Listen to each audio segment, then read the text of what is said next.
Please follow in your Bibles. Mark 6, verses 32.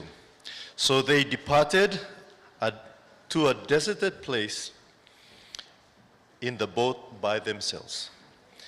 But the multitude saw them departing, and many knew him, and ran there on foot from all the cities.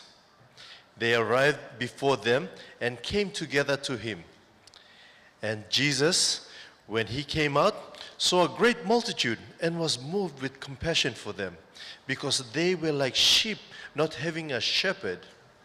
So he began to teach them many things. When the day was now fast spent, his disciples came to him and said, "This is a deserted place, and already the hour is late. Send them away, that they may go into the surrounding country and villages and buy themselves bread, for they have nothing to eat." But he answered and said to them, "You give them something to eat." And they said to him, "Shall we go and buy 200 denarii worth of bread and give them something to eat?" But he said to them, "How many loaves do you have? Go and see." And when they found out, they said, 5 and 2 fish. Then he commanded them to make them all sit down in groups on the green grass. So they sat down in ranks, in hundreds and in 50s. And when he had taken the 5 loaves and 2 fish, he looked up to heaven, blessed and broke the loaves, and gave them to his disciples to set before them. And the 2 fish he divided among them all. So they all ate and were filled. And they took up 12 baskets full of fragments and of the fish. Now those who had eaten the loaves were about 5,000 men. Verse 45, immediately he made the disciples get into the boat and go before him to the other side, to Bethsaida, while he sent the multitude away. And when he had sent them away, he departed to the mountain to pray.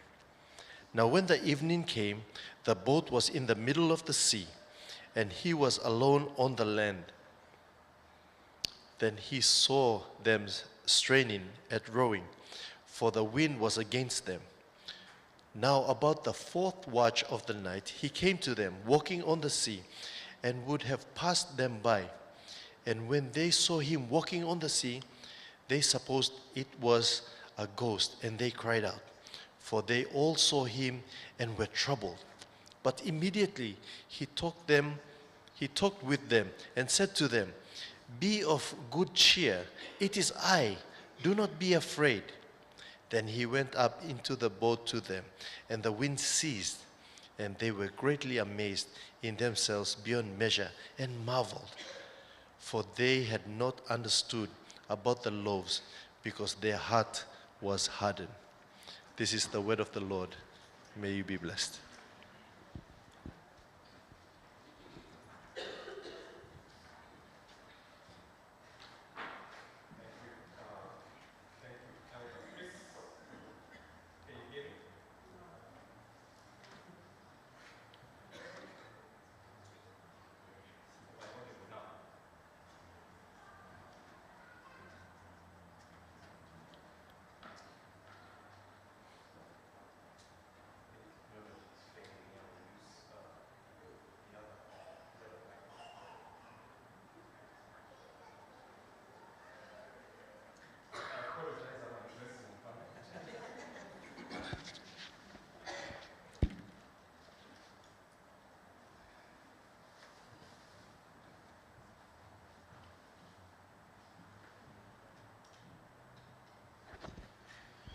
Good morning, church. Sorry for that wardrobe malfunction. Welcome to your father's house, and I thank you to the elder for reading the word of the Lord. It also gives me some time to examine myself, as we said in the lesson. Our focus for today Okay, maybe a disclaimer before we begin. I cannot do this before midday. Okay, so I promise to sit down at 12:30. Okay, is that all right? That's the first disclaimer. The second disclaimer is I only have a story about Jesus. That's all I'm here to talk about. Okay. The title of our talk today is Jesus, the Lord of the Exodus, and the elder has read for us. Thank you very much. Thank you. This is water because I thirst. Thank you to my dear wife there. The elder has already read the text. Our key text is coming from the Gospel of Mark. Just a brief background of who Mark is. The Bible in Exodus tells us who Mark is. He's a gentleman. His name is actually John Mark. And his mother, we know his mother's name. His mother is Mary. We know she was a woman of means because she had a house that was large enough to house the believers in Jerusalem. They met at Mark's house. He did a lot of ministry work, going out there to spread the gospel with Paul and Barnabas. He had a bit of a falling out with Paul, but they reconciled. And we believe that his gospel is based on the preaching of the Apostle Peter. So that's a little bit about Mark. Now, the background for the Gospel of Mark is, surprise, the Old Testament. The children here have taught us that we need to read our Bibles, to pray every day so that we can grow. So the Bible, like any other book, has a prologue, and all the background you need for what's going on in the Gospel of Mark is in the Old Testament, and particularly the book of Exodus. I'm sure that the title gave it away, right? The title gave it away. So let's just do a little bit of background. We're going to run through the Old Testament. We're going to be moving very fast so that we get to Mark with a bit of background. What would you say, let me throw a question to you. What would you say the book of Exodus is about? What themes do you see in the book of Exodus? Anybody? Yes, ma'am? Salvation, God saving his people. Yes, anybody else? Deliverance, yes. Freedom. Yeah, so most of the time when you converse with Christians, this is the theme that they remember the most. I would like to suggest to you today that there is an overarching theme, one that sits above all these other themes, right? But these themes of deliverance and freedom feed into that theme, and that is the knowledge of Yahweh, okay? The knowledge of Yahweh.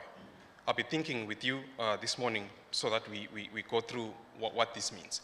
Now, in the book of Exodus, when you look at human history, things haven't been going so good for humanity, right?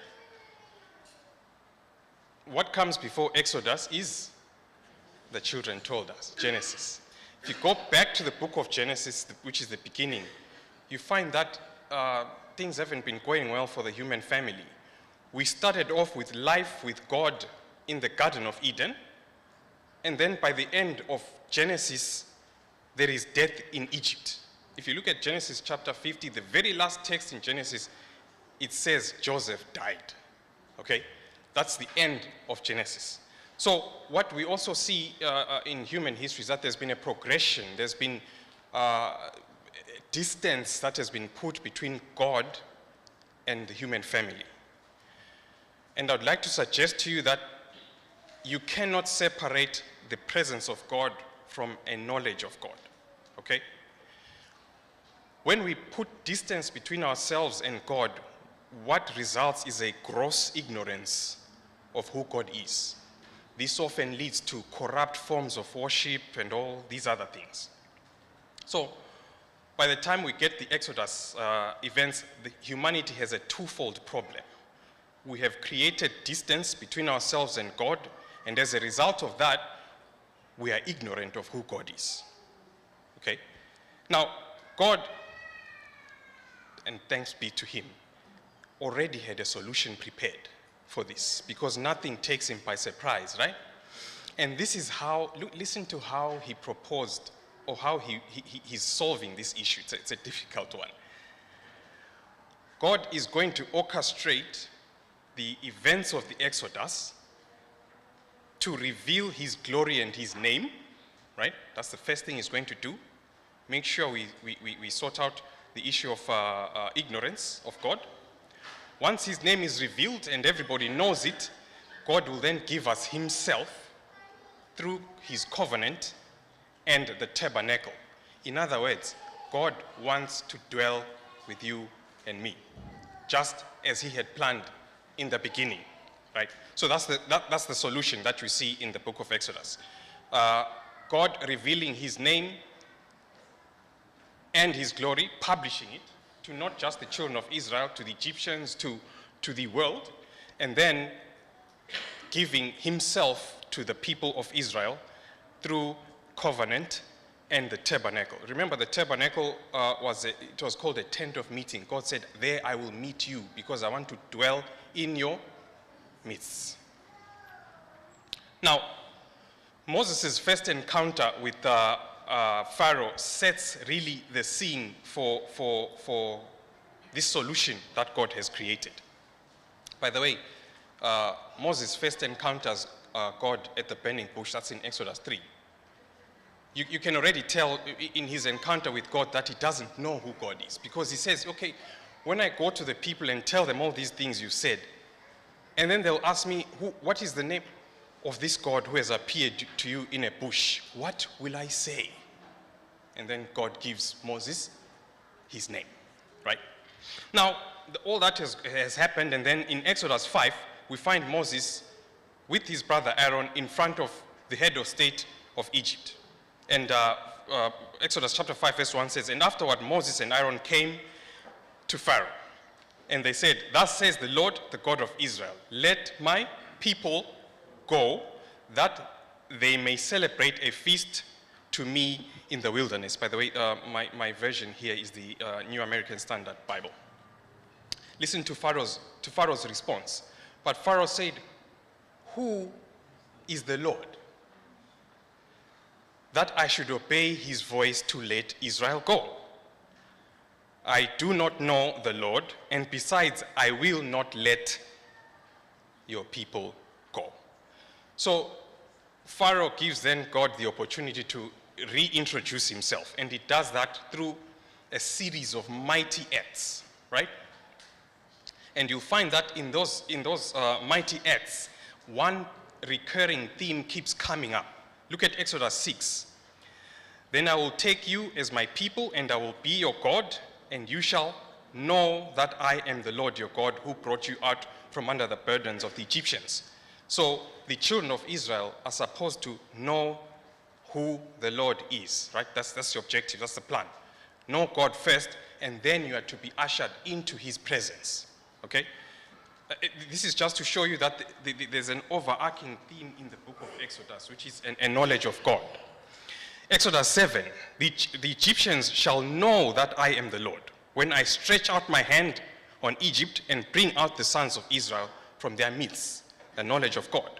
And then in Exodus 10, God says, and that you may tell in the presence of your son and of your grandson how I made a mockery of the Egyptians and how I performed my signs among them, so that you may know that I am the Lord. So God says to Moses, I need you to tell this to your children, publish this to the next generation and the generation after that, so that we don't have that problem of an ignorance of God. And then in Exodus 29, God says, they shall know that I am the Lord. You see, this knowing God keeps coming up in the book of Exodus. They shall know that I am the Lord their God, who brought them out of the land of Egypt, that I might. So God is absolutely insistent on dwelling with you, even though we've really messed up, right? He insists on doing this. So, such that for the first time since Eden, God, through the tabernacle which was given to the children of Israel after the Exodus, dwells amongst his people, right? And the book of Numbers then tells us how he orders the camp of Israel around the tent of meeting. Now,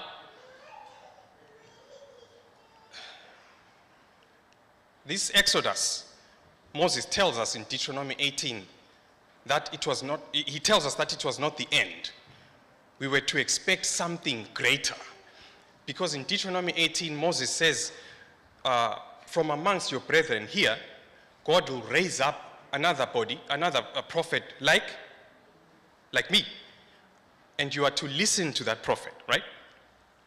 The theme of the Exodus is carried on through the entire Bible, just like the children were reading, were singing the books of the Bible from the beginning. It's carried through the prophets, through Jeremiah. Jeremiah in chapter 16:14 says, there will be another deliverance, another Exodus that surpasses the first one.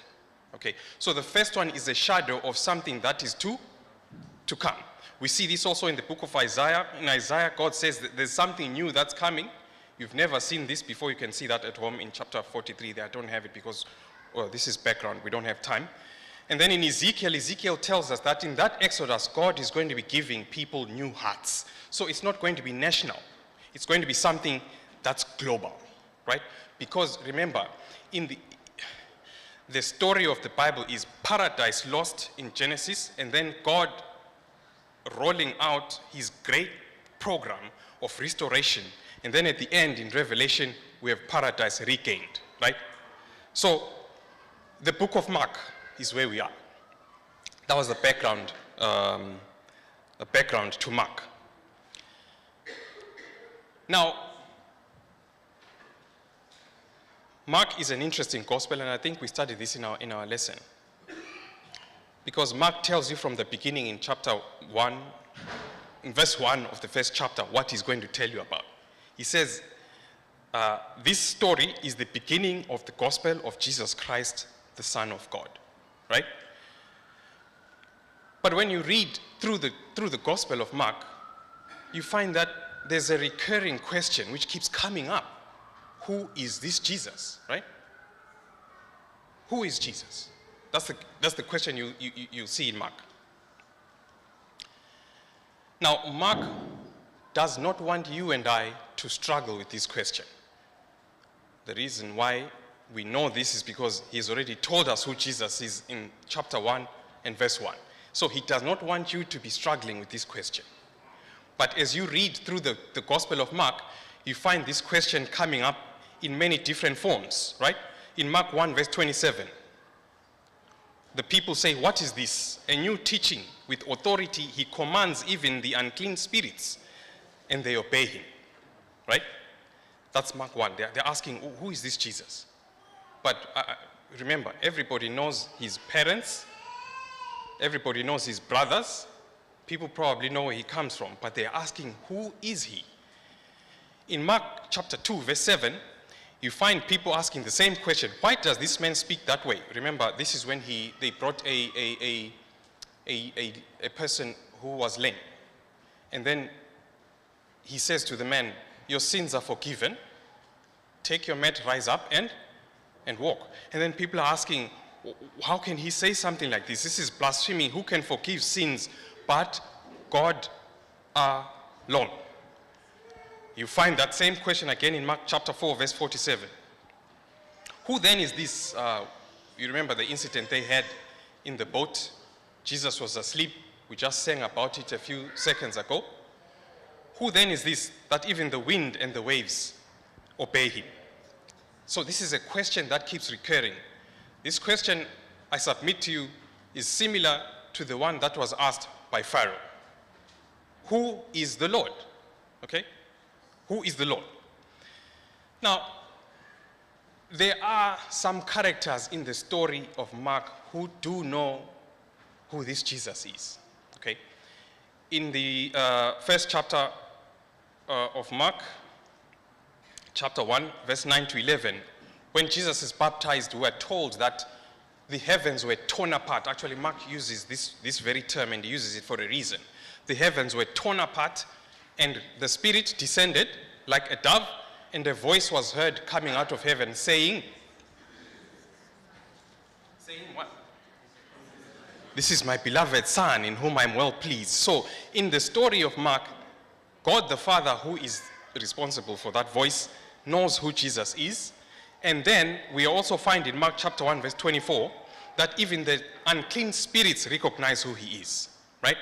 And actually they call him the Holy One of Israel. But the rest of the human characters in the story just don't get it. They keep asking, who is this Jesus? Now, we find Jesus answering this question not directly, but not in words per se, but in actions, okay? And these actions seem to be like Exodus events. Mark goes through great pains to show the reader, which is you and me, these parallels. For example, Moses was called in Exodus chapter 3. He was called to go and tell people about the one God, Yahweh, who was going to come down. By the way, in Exodus 3, God literally says, I am come down that I bring these people out, right? In Mark 1, verse 1 to 3, Jesus is announced as the Son of God by a voice that's coming from heaven. So Moses was a shadow of the greater Moses, who is Jesus the Christ. Then we have in Exodus 14, the children of Israel going through the Red Sea. Mark, in his narrative, describes the baptism of Jesus as going through the waters. Because after he went through the waters, he went into the desert, remember? Where he was to be tested, just like the children of Israel went into the desert to be tested. So Mark wants you to link what you are seeing to the Exodus, which is why we did the background. So where Israel failed in the desert, Jesus succeeded. But still, people keep asking the question, who is this? Who is Jesus? And even his disciples are confused. Remember, in the boat, they were shocked that the winds and the waves obey him. Who is this man? The elder here read Mark chapter 6, I think he started from verse 32. Another incident that gave Jesus the opportunity to try and answer this question through his actions. People are gathered, he's teaching them, people get hungry, and there's only how many loaves? Is it 2 loaves? 5.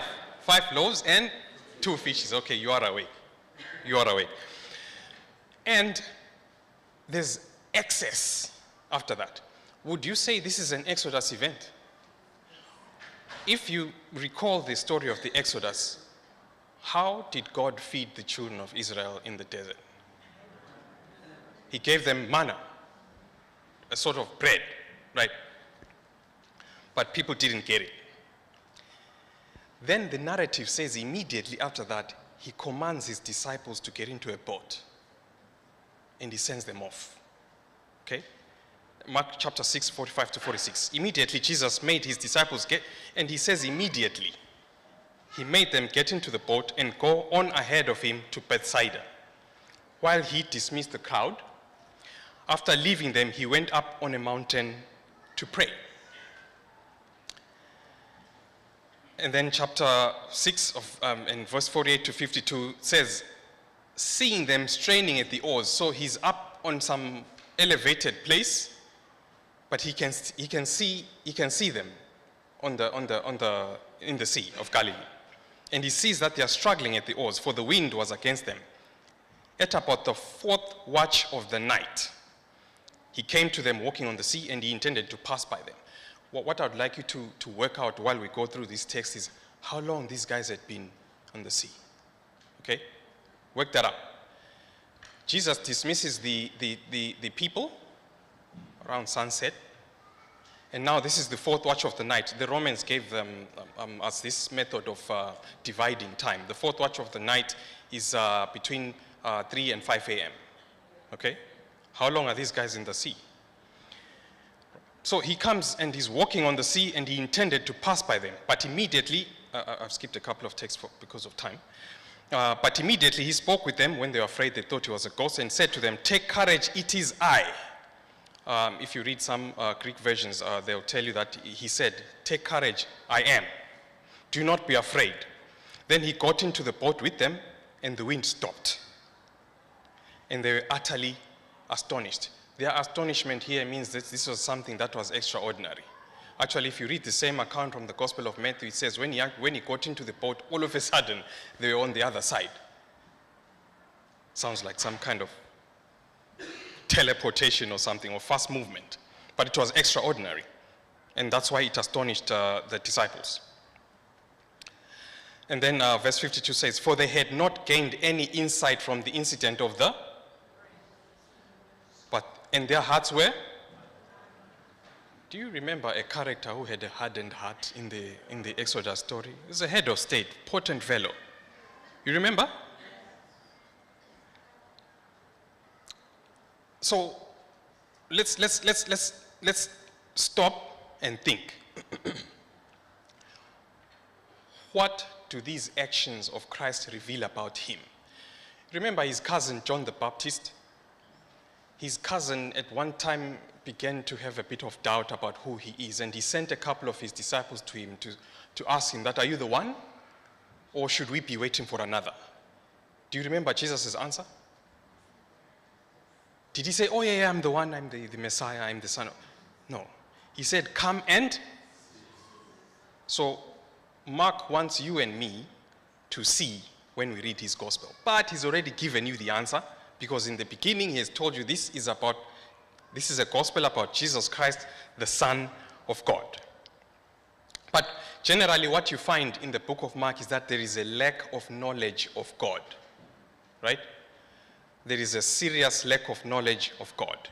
And that lack of knowledge of God has resulted in corrupt forms of worship. You find in the story Jesus coming into the temple saying, "What is going on here? Why is there pigeons and lambs in this place? This is a place of worship," right? You find Jesus cleansing the temple. The takeaway message that we should be seeing here is that Jesus has extraordinary sight. He's not just some guy from Galilee, okay? And he doesn't want you to think that he's a guy from Galilee. He wants you to think of him as more. These guys are on a boat since the end of the day, and they've been on the boat, the winds are against them, they've been struggling at the oars, but Jesus could see them. To tell you the truth, I can barely read from here what's on that screen over there. But these guys were 5 miles out in the dark, and Christ could see them. Jesus does not have blind spots like you in your car when you want to change lanes, okay? He doesn't have that stuff. He sees you wherever you are.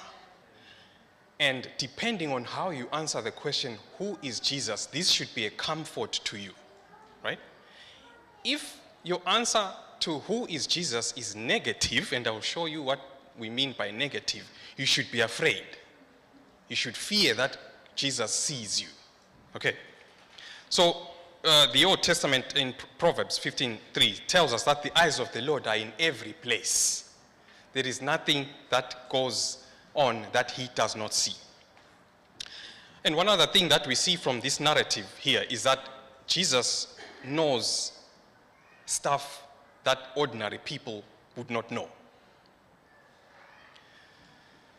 He knew that these guys, his 12 apostles, still were not understanding who he is. And that's why he put them on that boat. You know, some people, Christians even, think that being in the center of God's will means smooth sailing. You know that? There's some of us who think that if I'm in the center of God's will, everything is going to be all right. There will be no winds. There will be no storms. That's not correct. There will be winds, there will be storms, but you should take comfort. Be like Jonah. Sleep easy in the storm. Okay. So Jesus has this knowledge and he understands that they need to know who he is. They need that knowledge of God so that they understand what he is about to do for them, which is the greater exodus. That's going to encompass not just them, but Conrad, Kylie, David, Uncle Simon, and everybody else in this dear hall. His sovereignty is something else that comes out very clearly here, because he's walking on water. Have you ever tried doing that? You will sink, right? But Jesus can suspend the laws of nature and bend them to his will. When he wants waves to be silent, they will be silent. But he put them on that boat, and he knew they were going to be in that storm. He knew they were going to be afraid, but he could see them. And he also understood that it was for their own good. But what exactly did he want them to understand? And then there's something that always puzzled me and some other Christians that read this text. It says there that his intention was to pass by them. How many here would like to hear that Jesus is intending to pass you by when you're struggling at the oars? Is that something that's comforting to you? That he's going to just walk past, see you, leave you in the lurch, right? What's going on here? My submission to you is that this is Exodus language. And when you see this, you should be saying, I've seen this language before, right? Remember, Moses said to God that he wanted to know more about God. You remember Moses said, show me your ways, Lord, so that I can know you better. Do you remember what the Lord's answer was to him? You find that in Exodus 33, in 19 to 23. God said, there's a place, right? Get you to this place, and I will make my goodness pass before you. And I will proclaim, look at the purpose of that passing by him. Look at it. I will proclaim before. Friends, it's important to know the name of the Lord. We don't have time into going into what that means exactly, but it is important. We saw it in the Exodus that happened in the past, and it is an issue also in the greater Exodus that Jesus came to inaugurate. When my glory passes, right, I will put you in a cleft of the rock. We even have a song. He hideth my what? In the cleft of and he covers me there with his hand, right? So the intention here was that Moses would get knowledge of who God is. So when you see that in Mark chapter 6, verse 48, Jesus' intention there was to publish his name, to publish his glory through this act of passing them by. Now, just so that we give each other encouragement, okay? In life, sometimes you pass through storms. I don't know what you are going through today. I don't know. But Jesus, the Christ, does. Jesus, the Christ, sees you. And in Isaiah 43, he has a promise for those that are going through the storms. When you pass through the waters, I will be with you. And through the rivers, they will not overflow you. We sang the song, Master, the Tempest is Raging, and the refrain there says, no waters can swallow the ship where lies the master of ocean and earth and skies. And in Isaiah, he has promised that you will go through the waters. He didn't say there will be no waters. You will go through them. But in that experience, I will be with you. So remember that as you go on in your daily lives. Now, let's come back to that link between the old Exodus and the new Exodus. Remember, we said humanity has got a twofold problem. We don't know God, right? And the reason why we don't know God is because of the distance that we have created. And Jesus has come to sort that out. So the insight that Jesus is expecting them to have by now, right, which is the reason why he sent them on that boat, is that they should understand that he is Yahweh in the flesh, right? God with us here, Emmanuel. Not just a guy from Galilee or a prophet. Jesus does not leave you the room to think that he's some ordinary fellow. Okay? He does not allow for that. What you should be knowing, so knowing him means knowing that it is Yahweh who has come down for you and for me. And I'm about to call David here to help me say something. So the way you answer who is Jesus is important. It has far-reaching consequences in this age and in the age that is to come, right? So as you go through the Gospel of Mark, you are not supposed to be stumbling about like the characters that are in the Gospel of Mark. You are supposed to be saying, oh, wait a minute, I've seen this before, or I've heard this language before. This is Yahweh kind of language. And then you are to take comfort in that Yahweh has come down for you. Now remember, I said that God, his plan was to first publish his name and his glory, and then give us himself through covenant and the tabernacle. That was in the old Exodus.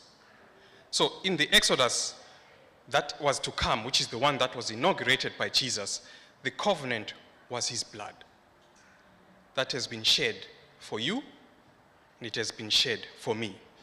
This is not an ordinary man, friends, because Psalms 49 verse 7 to 8 says, none of them can by any means redeem his brother. My brother Abil cannot redeem me, right? Nor give to God a ransom for me. He can't. For the redemption of their souls is costly. It is only God that can pay that price. And then you may ask, what about the dwelling with us part? How does this come in? Once Christ has made a covenant with you and me, Revelation 21 tells us what happens. It says, behold, the tabernacle of God is with men. This is Revelation. Listen to the language. Behold, the tabernacle of God, right? When you hear that word, you should be thinking, the tabernacle of God is with men, and he will dwell among them. The plan hasn't changed. The old Exodus was a shadow of the greater one that was to come. And I would like David to help me say something here.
If there's anybody in this hall who does not know this Jesus, know him today. He is seeking for you. He is calling for you. He is our salvation. He is our Passover. And for those that are believers, the reminder is to surrender yourselves daily to Christ. Know him and obey him. Let us not be hard-hearted like Pharaoh, who says, I do not know God and I will not obey him. Let us remember to know him and be obedient to him. May the Lord bless the reading of his word.